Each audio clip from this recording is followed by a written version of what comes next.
Absolutely. All right, we got a question for you. Would this make you feel safe? Take a look. A security guard armed with a semi-automatic weapon.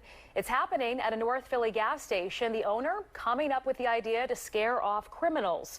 If you saw this, this is our go vote for tonight. Would you feel safer or uncomfortable? So right now the vote is 65% of you saying safer, 35% uncomfortable. So be sure to vote at fox29.com/go vote.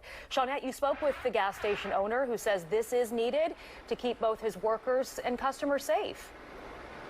Yeah, interesting listening to those numbers you just gave us, Sheba. So the store manager says that he had to do something more than call 911. And most customers, I'll tell you, that I talked to this evening on and off camera say that they support this, but there were a few who say they don't believe this is the right approach. Hired security strapped with AR-15s or shotguns, standing guard and walking the property of this North Philly gas station and convenience store. This is supposed to be a city, right?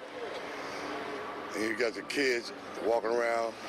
Guns like this should be on the battlefield. Corey Berry says she's on board with it. If you're trying to get gas, you live in a bad area, and the only place is here, and they're getting robbed all the time, I mean, I support the owner. Neil Patel is the manager of this Carco shop franchise at Broad and Clearfield. We are tired from this all nonsense.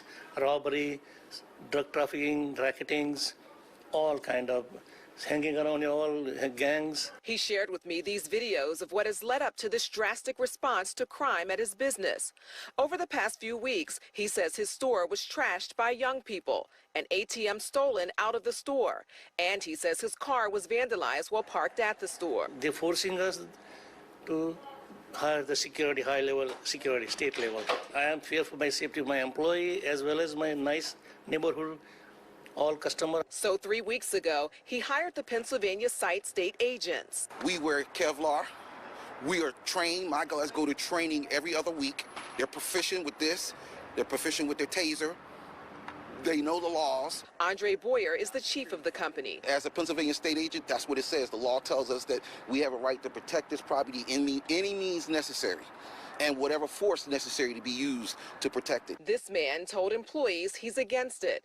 I asked Patel about it. They feel like using guns, you know, when we have such a big problem with guns in the city, is not the right message. And that's not a right. I understand that, but according to some people, violent people, they carry the gun. Then they're not afraid then, and this is the protection for neighborhood and the customers. All right, so you heard him. He just said that people who are against this are concerned about the armed security, but they should be concerned about the bad guys who are out there carrying the guns. Meanwhile, Patel says that he's had a store there for about 20 years. He said the crime has gotten increasingly worse just over the past few years. And he tells me that in the past 3 weeks, he hasn't had any issues with the crime since bringing this company on.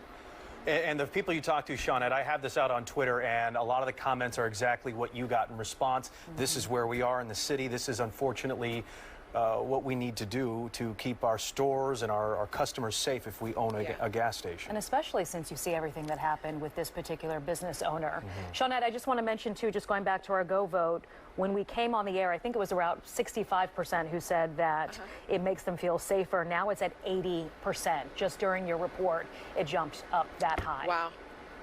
All Yeah, right. it is certainly a sight to see, but people say it is for their safety. Yeah. All right, Shawnette, thank you very much. More to that story to come, no doubt.